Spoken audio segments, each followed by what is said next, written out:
Hi guys, welcome back to the channel. Tom here, the grumpy old guy. Please remember to subscribe, like this video, share it with your friends, comment down below, request any videos you want me to do, hit that notification bell.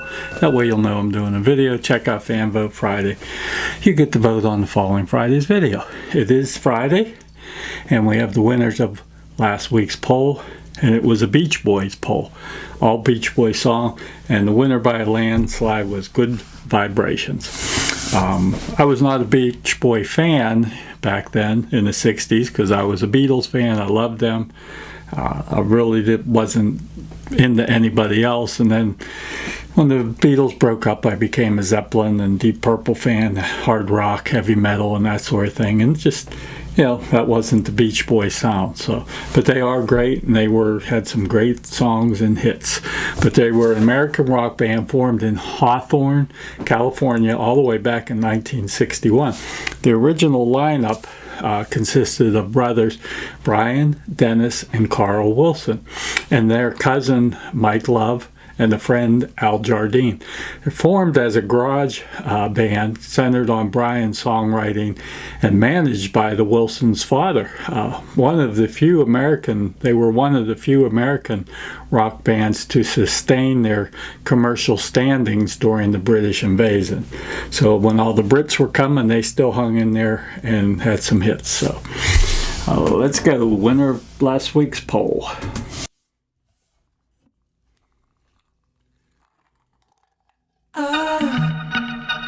I love the colorful clothes you wear and the way the sunlight plays upon her hair.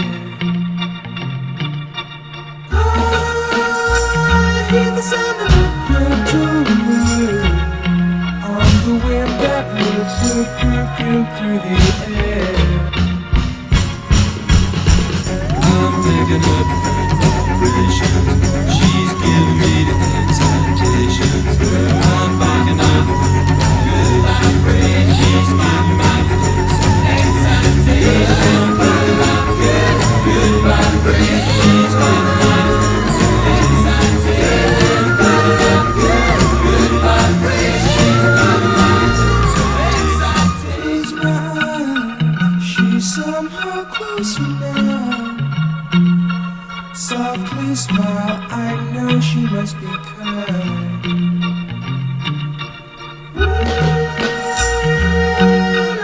In her eyes, she goes with me to a blossom room.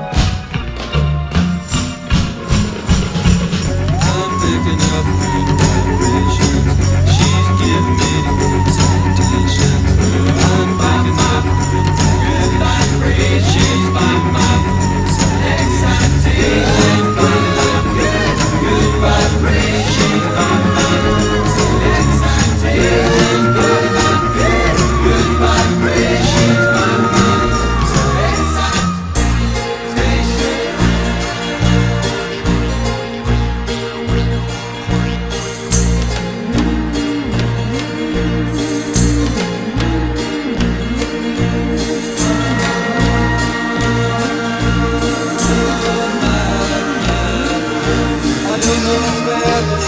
giving me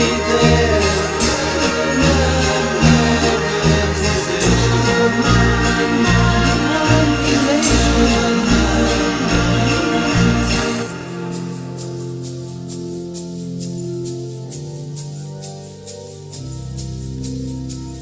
Gotta keep those lovely vibrations are happening with her. Gotta keep those lovely vibrations are happening with her. Gotta keep those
was super. Great song. Great song. That's a long time ago. That had to be in the 60s. Super. I don't know all their names. I believe Mike Love was the keyboardist. And who was the one with the high voice? Was that Brian or Dennis? I'm not sure. Let me know who's who and who the drummer was. I really, like I said, I was not a Beach Boys fan growing up, and really never followed them much. But they had a long career. Let me know, are they all still living, or did they all die? Who's left? And give me some information. I enjoy learning. So now it's time for Tom's Worthless Facts. going back in the old days with the Beach Boys. This is all facts about one of my favorite movies, American Graffiti. The opening when Terry the Toad came in his moped and he crashed into the garbage can, that actually happened. He lost control and the writers left it into the movie. He actually did crash. Harrison Ford turned down the role of Bob Falfa originally. He said, no, you're not paying me enough. It was like $450, and he got a raise to $500, so he took it. That was one of his first ones, I believe. Richard Dreyfuss was offered the role of Kurt, which he took, or Steve, which was Ronnie Howard, but he took Kurt. John Milner's role was such a hit that it was the inspiration for Fonzie on Happy Days. Suzanne Summers in the White T-Bird, she was going to be a figment of Kurt's imagination originally, but they put her in as a real person. The movie led to Ron Howard's role on Happy Days. The DC-7 at the end of the movie, The Airplane, was Grand Funk Railroads, and it ended up crashing in 1986, killing 3 people. And Tony Basil, who had the hit Mickey, and she was a choreographer. She was in the movie Easy Rider also. She was the choreography for the dance scenes in the gymnasium. So just some facts. Thank you. I appreciate you. Vote on next week's poll, and we'll see who wins that. So, as my father always says, hang in there tough. B major league. See ya.